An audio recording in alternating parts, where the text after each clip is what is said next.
Hello class 11th, how are you all? So in today's class we will discuss about system of accounting, basis of accounting, process of accounting, ये सब। ठीक है, तो जैसा कि आप सभी को जैसे कि पिछला क्लास में हम सभी ने gap concept, basic accounting concept, इन सभी के बारे में जाना था।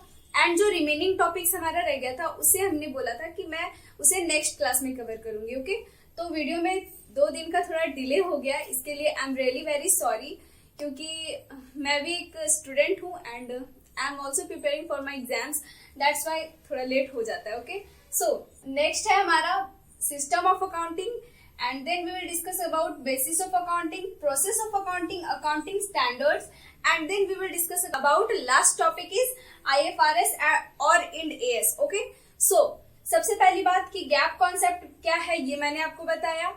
बेसिक अकाउंटिंग कॉन्सेप्ट्स में करीब हम 13 कॉन्सेप्ट्स के बारे में जाने थे एंड अब आज की क्लास में हम सभी पहले तो सिस्टम ऑफ अकाउंटिंग को जानेंगे। ओके, तो चलिए स्टार्ट करते हैं विदाउट वेस्टिंग एनी टाइम। सो सबसे पहली बात कि सिस्टम ऑफ अकाउंटिंग क्या है एंड ये कितने टाइप से होते हैं। ठीक है, तो सबसे पहले आपको समझना होगा कि सिस्टम ऑफ अकाउंटिंग क्या है। तो आपकी जानकारी के लिए मैं आपको बता दूं कि सिस्टम ऑफ अकाउंटिंग का मतलब है कि अकाउंटिंग करने के कितने सिस्टम्स हैं। आप बोल सकते हैं कितने तरीके हैं अकाउंटिंग करने के। ओके, आप इसे तरीका समझ सकते हैं। तो बेसिकली अकाउंटिंग करने का हमारा 2 तरीका होता है। कितना? 2 तरीका होता है एंड ये जो दोनों तरीके हैं वो कौन कौन से हैं? तो सबसे पहला जो तरीका है वो जग जाहिर है, पूरा फेमस है, सारे लोग, सारे अकाउंटेंट, सब कोई यही टॉपिक, यही सिस्टम का यूज करता है। वो क्या है? Double entry system. Okay, this is double entry system. Okay, and then एक तो हमारा डबल एंट्री सिस्टम है, तो दूसरा क्या होगा? तो यस, डबल का उल्टा क्या होगा? सिंगल। तो यस, दूसरा जो है हमारा वो है single entry system. Okay, single entry system. I hope कि अब तक तो आपने double entry system and single entry system का एटलीस्ट नेम तो सुना ही होगा, है ना? तो सबसे पहली बात कि डबल एंट्री सिस्टम क्या है और सिंगल एंट्री सिस्टम क्या है। तो हम अभी क्या करेंगे, इन दोनों से रिलेटेड इनका कुछ अपना अलग अलग जो है, मतलब कि मैं आपको बता दूं कि double entry system and single entry system जो है वो दोनों एक दूसरे से बहुत ही ज्यादा अलग हैं। ठीक है, डबल एंट्री सिस्टम से अकाउंटिंग करने का तरीका बहुत अलग है and then single entry system से भी अकाउंटिंग करने का तरीका बहुत अलग है। एंड ये तरीके कौन कौन से हैं आज हम डिस्कस करेंगे। ठीक है, तो डबल एंट्री सिस्टम का मतलब है, इसका जैसे कि नेम में लिखा हुआ है डबल एंट्री सिस्टम, इसमें हर ट्रांजेक्शन का 2 पहलू होता है। पहला तो होता है डेबिट एंड देन दूसरा होता है क्रेडिट। हर चीज को 2 तरीकों से हम उसे रिकॉर्ड करते हैं, 2 बार रिकॉर्ड करते हैं हर चीज को। ठीक है, जैसे कि अगर आप फर्नीचर परचेस किए, जैसे कि पिछला एग्जांपल में, मतलब पिछला क्लास में भी मैंने आपको डुअल एस्पेक्ट में बताया था, आप अगर फर्नीचर परचेस करके लाए हैं, ठीक है, तो लेट के आपने 1000 रुपीज का फर्नीचर परचेस किया, तो यहाँ पे 2 ट्रांजेक्शन हुआ, 2 काम हुआ। कैसे? तो देखिए यहाँ पे फर्नीचर सबसे पहला तो आपने परचेस किया, तो आपके पास क्या आया? फर्नीचर। फर्नीचर तो आपके पास आया एंड देन फर्नीचर परचेस करने के बाद, मतलब फर्नीचर परचेस करने के अलावे आपने 1000 रुपीज जो है वो पे करने पड़े। तो यहाँ पे 2 ट्रांजेक्शन हो गया ना। पहला तो कि ये फर्नीचर के आपके पास आया एंड अनदर इज दैट कि आपको कैश पे करने पड़े। ठीक है, तो यहाँ पे 2 हुआ। तो यही होता है डबल एंट्री सिस्टम। हर ट्रांजेक्शन को आपको 2 बार रिकॉर्ड करना होगा। ठीक है, 2 बार मतलब कि एक ट्रांजेक्शन आपका डेबिट होगा एंड एक ट्रांजेक्शन क्रेडिट होगा।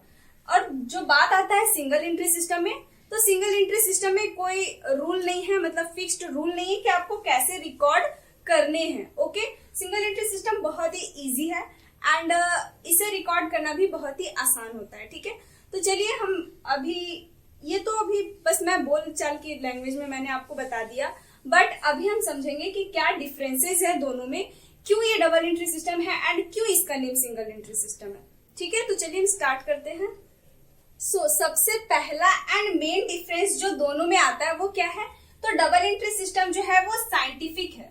ठीक है, साइंटिफिक है एंड ये जो है वो कुछ रूल एंड रेगुलेशंस को फॉलो करते हैं। ठीक है, double entry system is a scientific system and it follow certain rules. Okay, ये जो है वो रूल्स फॉलो करते हैं, बट जो सिंगल एंट्री सिस्टम है वो साइंटिफिक नहीं है, ये कोई रूल को फॉलो नहीं करता है। This single entry system is unscientific and it does not follow any certain rules and regulations. Okay, certain rules ये फॉलो नहीं करता है। सबसे पहला डिफरेंस तो इनका यही है कि डबल एंट्री सिस्टम साइंटिफिक है, where single entry system scientific नहीं है। सेकंड नंबर, ये कोई रूल को फॉलो करता है, जबकि सिंगल एंट्री सिस्टम कोई रूल फॉलो नहीं करता है, कोई भी रूल को फॉलो नहीं करता है, ठीक है। देन इसमें जो है वो ट्रांजेक्शन्स का दोनों एस्पेक्ट को रिकॉर्ड किया जाता है। ओके, तो आप इसमें लिख सकते हैं it records both aspects of transactions, जबकि इसमें दोनों एस्पेक्ट रिकॉर्ड नहीं होता। अगर मन करे, अगर अकाउंटिंग जो कर रहा है वो चाहे तो दोनों एस्पेक्ट, कुछ का दोनों एस्पेक्ट भी रिकॉर्ड होता है, कुछ का आधा रिकॉर्ड होता है, मतलब पार्शियली रिकॉर्ड होता है, एंड कुछ ऐसे ट्रांजेक्शन्स भी हैं जिन्हें रिकॉर्ड ही नहीं करते हैं, ठीक है। सिंगल एंट्री सिस्टम का मैं बात कर रही हूँ, जबकि डबल एंट्री सिस्टम में तो सारे फाइनेंशियल ट्रांजेक्शन दोनों एस्पेक्ट से रिकॉर्ड होते हैं। Okay, both aspects of transactions are recorded. Okay, both aspects of transactions are recorded. Okay, जबकि सिंगल एंट्री सिस्टम में क्या होता है, both aspects of transactions are not recorded. आप लिख लेना, मैं बोल दे रही हूँ, both aspects of transactions are not recorded. some transactions are recorded as dual aspect and some transaction जो है वो partially record होते हैं and some transactions जो है वो record ही नहीं होते, कोई transaction, ठीक है, सिंगल एंट्री सिस्टम में। देन आप बोल सकते हैं कि डबल एंट्री सिस्टम में जो है वो पर्सनल, रियल, नॉमिनल सारे अकाउंट्स ओपन किए जाते हैं, ठीक है, ऑल अकाउंट्स इसमें प्रिपेयर होते हैं, जबकि सिंगल एंट्री सिस्टम में सारे अकाउंट्स प्रिपेयर नहीं होते हैं। तो आप लिख सकते हैं under this system personal, real and nominal accounts are prepared, ठीक है। इस सिस्टम में पर्सनल, रियल एंड नॉमिनल सारे अकाउंट्स प्रिपेयर होते हैं, जबकि सिंगल एंट्री सिस्टम में केवल पर्सनल अकाउंट्स प्रिपेयर किए जाते हैं, debtors and creditors account prepare किए जाते हैं, ठीक है। इसमें थर्ड नंबर आप लिख सकते हैं only personal accounts are prepared. इसमें जो है वो रियल एंड नॉमिनल अकाउंट को इग्नोर कर दिया जाता है, ठीक है, किसमें, सिंगल एंट्री सिस्टम में। देन 4 नंबर, इसमें जो है वो फाइनल अकाउंट्स हम प्रिपेयर करते हैं, trading and profit and loss account बनाते हैं, जबकि सिंगल एंट्री सिस्टम में ये नहीं करते हैं। तो आप इसमें लिख सकते हैं in double entry system we prepare final accounts, trading and profit and loss account and balance sheet, जबकि सिंगल एंट्री सिस्टम में ऐसा नहीं होता है, ठीक है। देन इसमें अर्थमेटिकल एक्यूरेसी को पता करने के लिए ट्रायल बैलेंस प्रिपेयर करते हैं, जबकि सिंगल एंट्री सिस्टम में अर्थमेटिकल एक्यूरेसी को पता करने के लिए कोई भी ट्रायल बैलेंस को नहीं बनाया जाता है, ठीक है, आप ऐसा लिख सकते हैं। देन आप इसमें बोल सकते हैं कि डबल एंट्री सिस्टम में हम cash book, ledger, trial balance ये सारे बनाते हैं, अकाउंट्स, जितने भी अकाउंट्स प्रिपेयर किए जाते हैं आप बोल सकते हैं डबल एंट्री सिस्टम में हम बनाते हैं एंड सिंगल एंट्री सिस्टम में नहीं बनाते हैं, ठीक है। अब आप बोल सकते हैं कि डबल एंट्री सिस्टम जो है वो साइंटिफिक है, तो इसको हम, हाँ, एज अगर आप अकाउंटेंट हैं तो, या फिर आप अकाउंटेंट नहीं भी, आपका कोई बिजनेस है, तो अगर आप डबल एंट्री सिस्टम से अकाउंटिंग कर रहे हैं, जैसे कि डबल एंट्री सिस्टम में जो अकाउंटिंग होती है ना, तो इसमें सारे चीजों को रिकॉर्ड किया जाता है, सभी जितने भी फाइनेंशियल ट्रांजेक्शन है इन सभी को रिकॉर्ड किया जाता है, जबकि सिंगल एंट्री सिस्टम में नहीं होता है। तो आप बताइए कि करेक्ट क्या होगा, एकदम एक्यूरेट कौन सा होगा, जिसमें सारे रिकॉर्ड हो रहे हैं वो, या फिर जिसमें सारे रिकॉर्ड नहीं हो रहे हैं वो।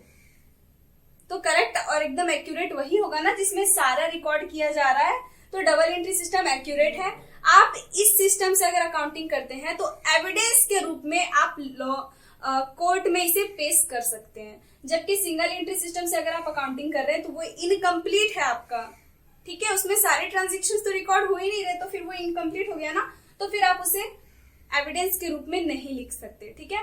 तो सारे जितने भी डिफरेंसेस है दोनों के बीच में मैंने आपको बता दिया बोल करके। आई होप कि आप यहाँ पे मेंटली प्रेजेंट हैं, तो आपको बहुत अच्छे से समझ में आएगा। आप इसे खुद से नोट कर सकते हैं, लिख सकते हैं, जबकि अगर आप नहीं भी लिख सकते हैं तो कोई बात नहीं, मैं एज नोट्स आपको डिस्क्रिप्शन में इसका लिंक जो है नोट्स का वो प्रोवाइड कर दूंगी। ओके, तो लिख के मैं यहाँ पे टाइम वेस्ट नहीं करना चाहती ज्यादा, ठीक है, तो इसीलिए मैं बोल के बता दे रही हूँ, एंड आप वहां से लिख सकते हैं या आप खुद से भी लिख सकते हैं अगर आप समझ गए हैं तो, ठीक है। तो ये हमारा कुछ सिस्टम ऑफ अकाउंटिंग है, double entry system and single entry system. Basically जो अभी हम अकाउंटिंग पढ़ते हैं ना, जो क्लास 11-12 में, वो सारे अकाउंटिंग जो है वो हम डबल एंट्री सिस्टम से करते हैं। हम जर्नल तैयार करते हैं, लेजर तैयार करते हैं, देन फिर हम ट्रायल बैलेंस बनाते हैं, ओके, एंड ट्रायल बैलेंस को बनाने के बाद हम फाइनल अकाउंट्स बनाते हैं, ठीक है। फाइनल अकाउंट्स बनाते हैं, एंड देन फिर हम बैलेंस शीट बनाते हैं, है ना। ये सारे काम कहाँ होते हैं? डबल एंट्री सिस्टम में।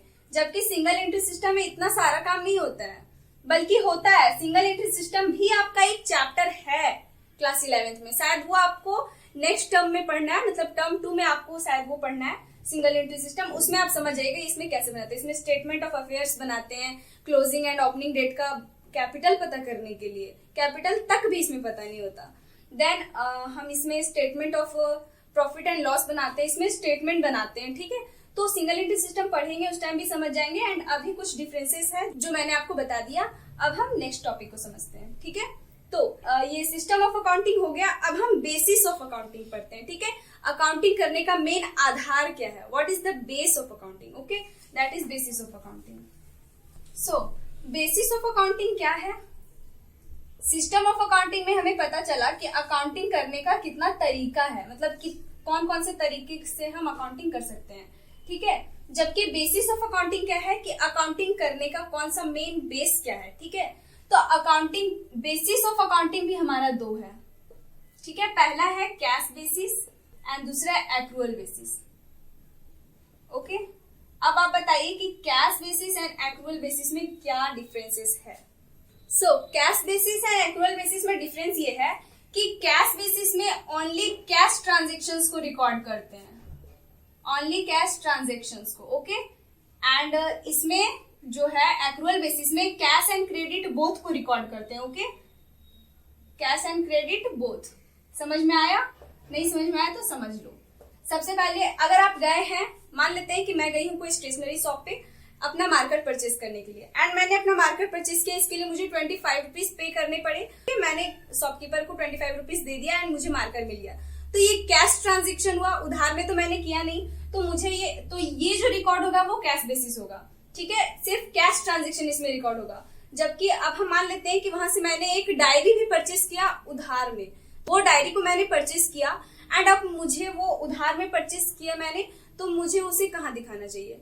तो कैश बेसिस ट्रांजेक्शन, अगर कैश बेसिस आप अकाउंटिंग कर रहे हैं तो ओनली आपको कैश ट्रांजेक्शन रिकॉर्ड करना पड़ेगा। मैंने जो डायरी परचेज किया वो हम यहाँ पे रिकॉर्ड नहीं करेंगे। बट अगर एक्रूअल बेसिस कर रहे हैं तो कैश एंड क्रेडिट दोनों रिकॉर्ड करेंगे। मैंने मार्कर खरीदा कैश में 25 रुपीज, उसे भी रिकॉर्ड करेंगे एंड उधार में डायरी परचेज किया वो भी करेंगे, ठीक है। ये हो गया हमारा दूसरा पॉइंट होगा। इसमें जितने भी इनकम या एक्सपेंसेस होंगे, all incomes and expenses are recorded when they are paid or receive, ठीक है। इसका मतलब ये है कि जितने भी इनकम और एक्सपेंस होंगे वो इसमें हम तभी रिकॉर्ड करेंगे जब हम उन्हें पे कर देंगे या रिसीव कर लेंगे, ठीक है। जैसे कि अभी हम अकाउंटिंग करते हैं तो हम ये मानते हैं कि अगर कोई चीज मुझे मिलने वाला है और अभी तक नहीं मिला है, लेकिन फिर भी मिलने वाला है बिजनेस को, रिसीव होने वाला है कोई रिवेन्यू या इनकम, तो उसे रिकॉर्ड कर लेते हैं, ठीक है। भले ही बाद में मिले या ना मिले इससे मतलब नहीं है, बट रिकॉर्ड कर लेते हैं। बट कैश बेसिस में क्या होता है कि पहले रिकॉर्ड हो जाएगा, हम पहले पे कर देंगे तभी रिकॉर्ड करेंगे, ठीक है।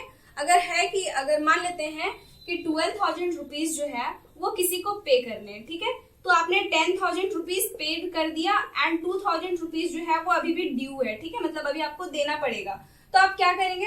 तो अगर कैश एक्रूअल बेसिस से कर रहे हैं तो ये 12,000 दिखा देंगे, 10,000 कैश में पे किए ये भी दिखा देंगे, कैश में 10,000 पे कर दिए एंड जो ड्यू है 2,000 ये भी दिखा देंगे अगर एक्रूअल बेसिस से कर रहे हैं तो।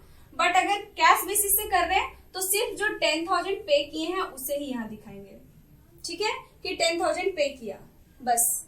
ये 2,000 जो बचा रह गया उसे नहीं दिखाएंगे। आई बात समझ में?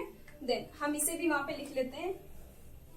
आप लिख दीजिए all incomes and expenses are recorded whether they are received or not.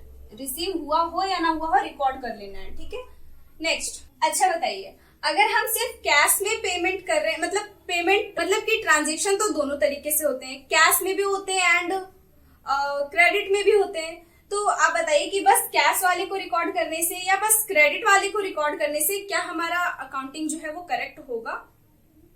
नहीं, अकाउंटिंग तभी करेक्ट होगा जब हम उसमें सारी बातों को रिकॉर्ड करेंगे, कैश को भी एंड क्रेडिट को भी, ओके। तो यहाँ पे हमारा क्या हो जाएगा कि कैश बेसिस में हमारा सिर्फ कैश वाले ट्रांजेक्शन को हम रिकॉर्ड करते हैं ना, that's why it is not accurate और करेक्ट। ये हमें करेक्ट प्रॉफिट एंड लॉस नहीं बताता है, क्योंकि इसमें ओनली कैश वाले को रिकॉर्ड करते हैं। ओके, तो हम यहाँ पे लिख सकते हैं डज नॉट, आप लिख दीजिए does not ascertain correct profit and loss. ठीक है, profit and loss, profit and loss. ठीक है, ये करेक्ट प्रॉफिट एंड लॉस को नहीं बताता है, बट एक्यूरल बेसिस से अगर हम करें तो ये हमें करेक्ट प्रॉफिट एंड लॉसेस को बताता है। ठीक है, तो आप लिख सकते हैं एसरटेन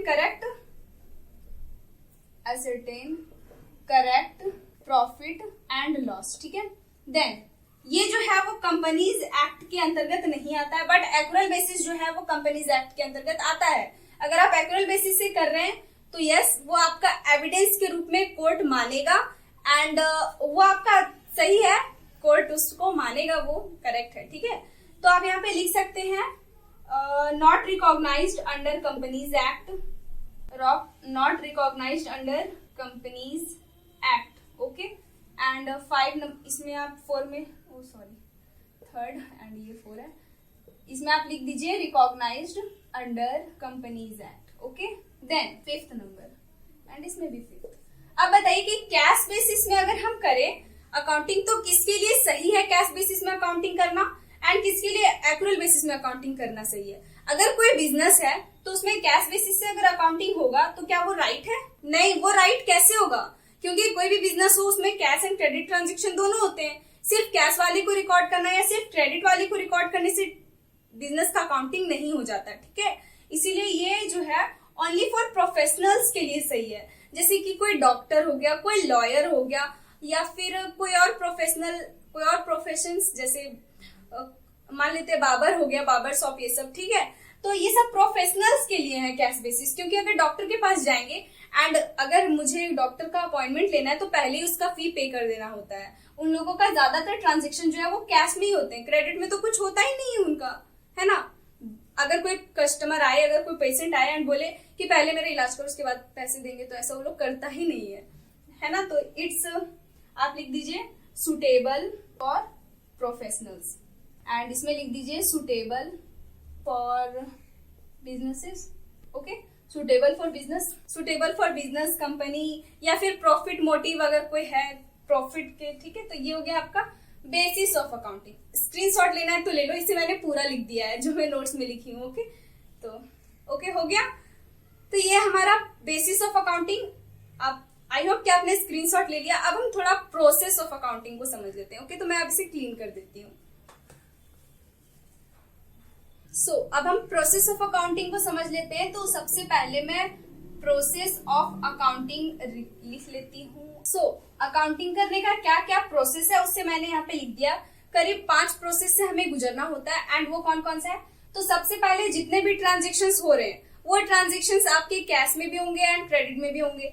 तो सबसे पहले कुछ ट्रांजेक्शन्स जो है वो बिजनेस के ट्रांजेक्शन होंगे, कुछ बिजनेस ट्रांजेक्शन्स होंगे एंड कुछ ऐसे भी ट्रांजेक्शन्स होंगे जो बिजनेस ट्रांजेक्शन्स नहीं होंगे। ठीक है, तो इसमें आपको पता करना है कि सबसे पहले आइडेंटिफाई करना है कि ट्रांजेक्शन आपका बिजनेस ट्रांजेक्शन है या नहीं है। ठीक है, इफ अगर है तो उसका अकाउंटिंग करेंगे एंड अगर बिजनेस ट्रांजेक्शन नहीं है तो फिर उसका अकाउंटिंग तो होता है बिजनेस ट्रांजेक्शन जो नहीं रहते उसका। ठीक है, तो सबसे पहले आपको आइडेंटिफाई करना होगा ट्रांजेक्शन का। फिर आपका जो ट्रांजेक्शन होगा उससे आपको वोचर बनाना होगा। ठीक है, एंड वोचर बनाने के बाद वोचर, प्रिपरेशन ऑफ वोचर, ये भी हमारा चैप्टर है, हम पढ़ेंगे आगे। ठीक है, एंड उसके बाद recording in business of original entry. इसका मतलब फिर आप उससे रिकॉर्ड करेंगे original entry, that is journal entry. Okay, confuse मत हो जाना। फिर उसका हम जो ट्रांजेक्शन्स होगा, बिजनेस ट्रांजेक्शन्स या फाइनेंशियल ट्रांजेक्शन्स, उसका जर्नल प्रिपेयर करेंगे। ठीक है, जर्नल, एंड फिर जर्नल एंट्री होने के बाद उसका हम लेजर बनाते हैं। लेजर कैसे बनाते हैं, जर्नल कैसे बनाते हैं, इसका ऑलरेडी 2 मंथ पहले मैंने बहुत सारा क्लासेस दिया था, प्रोवाइड किया था मैंने। एंड लेजर होने के बाद फिर हम ट्रायल बैलेंस बनाते हैं एंड ट्रायल बैलेंस प्रिपेयर हो जाएगा, उसके बाद हम फाइनेंशियल स्टेटमेंट बनाएंगे। फाइनेंशियल स्टेटमेंट बनाने से हमें हमारे बिजनेस का प्रॉफिटेबिलिटी पता चलेगा एंड फाइनेंशियल पोजीशन पता चलेगा। ठीक है, तो फाइनेंशियल स्टेटमेंट बनाने से हमें बिजनेस का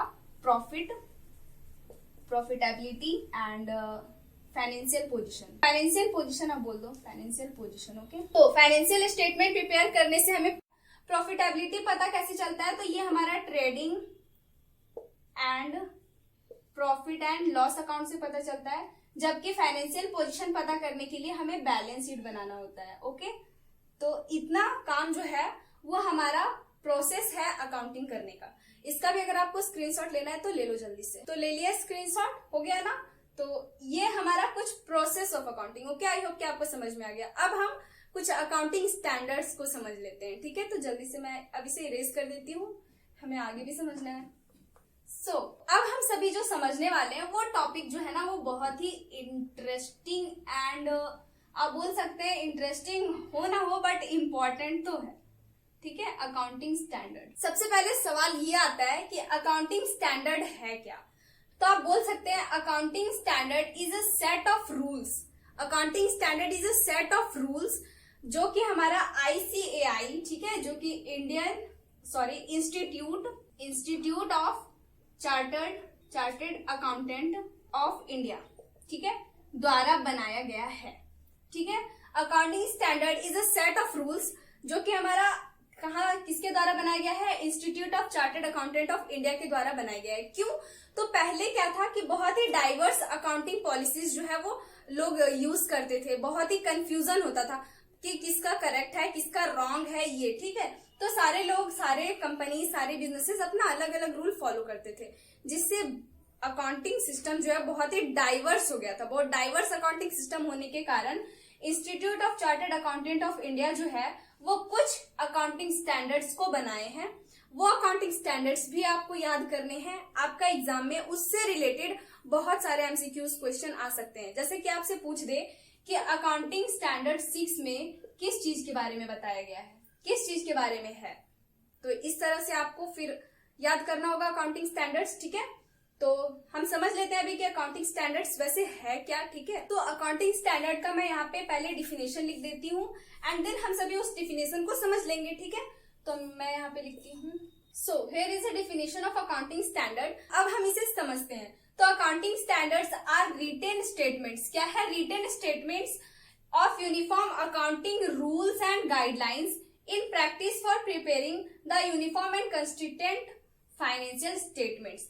वही बात है जो मैंने अभी आपको बताया कि अकाउंटिंग स्टैंडर्ड क्या है, एक set of rules and guidelines है जो कि ICAI, institute of chartered accountant of India के द्वारा बनाया गया है, ताकि एक सही तरीके से एक uniform financial for preparing the uniform and consistent financial statement, एक uniform and consistent financial statement तैयार हो सके, ठीक है।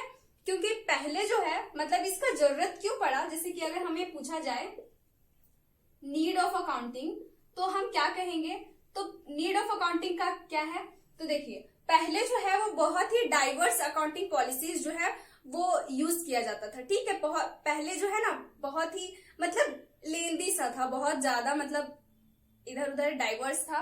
तो उसके लिए क्या हुआ कि एक रूल बना दिया गया जिससे कि सारे बिजनेसेस, इंडिया के जितने भी बिजनेसेस हैं वो सारे के सारे जो हैं वो इस रूल को फॉलो करेंगे, ठीक है। तो इसीलिए अकाउंटिंग स्टैंडर्ड बनाया गया है। एंड सारे अकाउंटिंग स्टैंडर्ड में कौन से अकाउंटिंग स्टैंडर्ड में किसके बारे में रूल लिखा हुआ है ये भी आपको जानना है। तो अभी तो फिलहाल वंस बहुत ज्यादा है तो मैं अभी आपको बता नहीं पाऊंगी वो सारे, तो मैं वो उसे आपको बोर्ड पे दिख जाएगा या फिर आपको डिस्क्रिप्शन में भी मिल जाएगा, मतलब डिस्क्रिप्शन में जो नोट्स का लिंक है उसमें भी मिल जाएगा, ठीक है। तो नीड ऑफ अकाउंटिंग यही था कि पहले बहुत ही डाइवर्स अकाउंटिंग पॉलिसीज जो है वो फॉलो किए जाते थे, इसीलिए एक रूल बना दिया गया जिसे सारे बिजनेसेस जो है वो फॉलो करेंगे। देन हमारा आता है बेनिफिट्स ऑफ अकाउंटिंग, मतलब कि अकाउंटिंग करने का क्या क्या बेनिफिट है, ठीक है। तो हम इसे भी अब समझ लेते हैं आसानी से, एकदम जल्दी से। बेनिफिट्स ऑफ अकाउंटिंग क्या है, तो आपको मैंने बता दिया कि इसका लिंक जो है वो आपको डिस्क्रिप्शन में मिल जाएगा। तो अभी मैं आपको बोल के बता देती हूँ कि क्या क्या बेनिफिट्स हैं, ठीक है। तो अकाउंटिंग स्टैंडर्ड जो है वो अलग अलग अकाउंटिंग इंफॉर्मेशन को भी डिस्क्लोज करता है, वैसे अकाउंटिंग इंफॉर्मेशन को भी डिस्क्लोज करता है जो कि हमें जरूरी मतलब कि जो हमारा जो अकाउंटिंग प्रिपेयर होता है उसमें ना लिखा गया हो बट फिर भी वो इन्वेस्टर या क्रेडिटर्स या फिर कोई बाहर का कस्टमर्स, इन सभी के लिए बहुत ही इंपॉर्टेंट हो, तो उसके लिए भी हमें अकाउंटिंग स्टैंडर्ड हेल्प करता है ये डिस्क्लोज करने के लिए, ठीक है। Then accounting standard facilitates comparability between businesses, मतलब कि अकाउंटिंग स्टैंडर्ड जो है ना वो अलग अलग बिजनेस का अलग अलग अकाउंटिंग के बीच में कंपेरेबिलिटी लाता है, कि कंपेयर करता है कि ये अकाउंटिंग कैसे हो रहा है, इस बिजनेस का कैसे हो रहा है, इस टाइप से वो कंपेरेबिलिटी करता है, ठीक है। देन तो ये कुछ बेनिफिट्स हैं। अब इसके कुछ लिमिटेशंस भी हैं। लिमिटेशंस क्या हो सकते हैं, तो देखिए अकाउंटिंग स्टैंडर्ड है, ये बहुत ही अधिक है एंड बहुत सारा इसका है, तो सारे अकाउंटेंट्स जो है वो इसे याद नहीं रख सकते, हर जगह पे इसका यूज करने में थोड़ा प्रॉब्लम होता है एंड कुछ ऐसे भी बहुत सारे लिमिटेशंस हैं, ठीक है, जो आप खुद से भी समझ के लिख सकते हैं। देन आपका आता है एप्लीकेबिलिटी ऑफ अकाउंटिंग स्टैंडर्ड्स, कौन कौन से बिजनेसेस में अकाउंटिंग स्टैंडर्ड्स जो है वो एप्लीकेबल हैं एंड कौन कौन से बिजनेसेस में अकाउंटिंग स्टैंडर्ड एप्लीकेबल नहीं है। तो आपको बता दें, except charitable organisation, purely charitable organisation या फिर ऐसे संस्था जो बिजनेस से रिलेटेड लेन देन नहीं करते, बिजनेस से रिलेटेड काम नहीं करते, उन्हें छोड़कर बाकी जितने भी हैं उन सभी में अकाउंटिंग स्टैंडर्ड का यूज होता है। फॉर एग्जाम्पल एकाकी व्यापार, सोल पार्टनरशिप जिसे मतलब सोल प्रोप्राइटरशिप बिजनेस जिसे बोलते हैं, देन पार्टनरशिप में हो सकता है, सोसाइटीज में हो सकता है, trust, Hindu undivided family, cooperative societies, company, इन सभी में हमारा अकाउंटिंग स्टैंडर्ड जो है वो यूज होता है, ठीक है। देन एक टॉपिक हमारा आता है आईएफआरएस। तो आईएफआरएस का जो मीनिंग है, तो इंटरनेशनल, आप इसे बोल सकते हैं international financial reporting system, okay, international financial reporting system. तो आईएफआरएस क्या है, तो IFRS is a set of rules prepared by international accounting standard board, ठीक है, international accounting standard board. India का कौन है, तो इंडिया का है ICAI, institute of chartered accountant of India. यहाँ पे सारे रूल्स एंड रेगुलेशंस बनते हैं अकाउंटिंग से रिलेटेड, बट पूरे ऑल ओवर कंट्री, मतलब ऑल ओवर वर्ल्ड का कहाँ बनता है, तो ये आपका होगा IASB, international accounting standard board, ठीक है, मतलब कि पूरा इंटरनेशनल लेवल पे जिसमें अकाउंटिंग का हमारा रूल बनता है वो कहाँ बनता है, IASB में, ठीक है। तो आपको यहाँ पे ध्यान देना है कि ये जो IFRS रूल है ना, इसे लगभग अभी पूरा मतलब कि बुक जो है जिससे मैंने ये पढ़ा है वो मेरा 2 इयर्स पुराना है, तो उसमें लिखा हुआ था कि करीब 110 कंट्रीज जो है वो IFRS का रूल जो है वो फॉलो कर रहे हैं, ठीक है, 110 कंट्रीज। तो इंडिया भी इसका रूल को फॉलो कर रहा है, बट इंडिया में इसे जो है वो डायरेक्टली यूज ना करके इसका जो है वो चेंजेस कर दिए गए हैं कुछ, एंड इसका नाम हो गया है क्या, इंड AS। तो इंड AS जो है ना वो और कुछ नहीं है, IFRS ही है। आपको ये जानना है कि अलग नहीं है, IFRS ही इंडिया में भी यूज हो रहा है एंड उसमें थोड़ा सा नेम में चेंज क्या है, इंड AS उसे बोलते हैं, ठीक है। तो आपको कंफ्यूज नहीं होना कि इंड AS अलग है, IFRS अलग है, अलग नहीं है, ठीक है। जितने भी बातें IFRS में है उतनी ही बातें इंड AS में भी है। तो क्या है वो आपको डिस्क्रिप्शन में, जिस डिस्क्रिप्शन में मैंने जो नोट्स दिया है उसमें सारे अकाउंटिंग स्टैंडर्ड्स 1 से लेकर के 32 तक जितने भी एकदम न्यूली मेड है वो सारे, एंड इंड AS भी सारे आपको मिल जाएंगे, ठीक है। तो यहीं पे हमारा आज का क्लास खत्म होता है। तो ये हमारा कुछ अकाउंटिंग स्टैंडर्ड्स का बेसिक खत्म हो गया, एंड जो नेक्स्ट क्लास होगा उसमें हम सभी GST के बारे में समझेंगे, ओके। GST के बारे में हम नेक्स्ट क्लास में जानेंगे एंड बहुत ही बेसिक में जानेंगे, सारे कॉन्सेप्ट हमारा उसमें GST का क्लियर हो जाएगा, ठीक है। तो मेक श्योर कि वो क्लास भी आप बहुत अच्छे से देख लें, एंड मेक श्योर कि आपने इसे नोट कर लिया, समझ लिया बहुत अच्छे से। नोट्स में भी जाकर के एक बार देख लेना, उसमें बहुत ही मतलब यहाँ पे तो मैं बस बोल के बताती हूँ, नोट्स में आपको सारी चीजें एज इट इज रिटन मिल जाएगा, ठीक है। तो तब तक के लिए बाय बाय।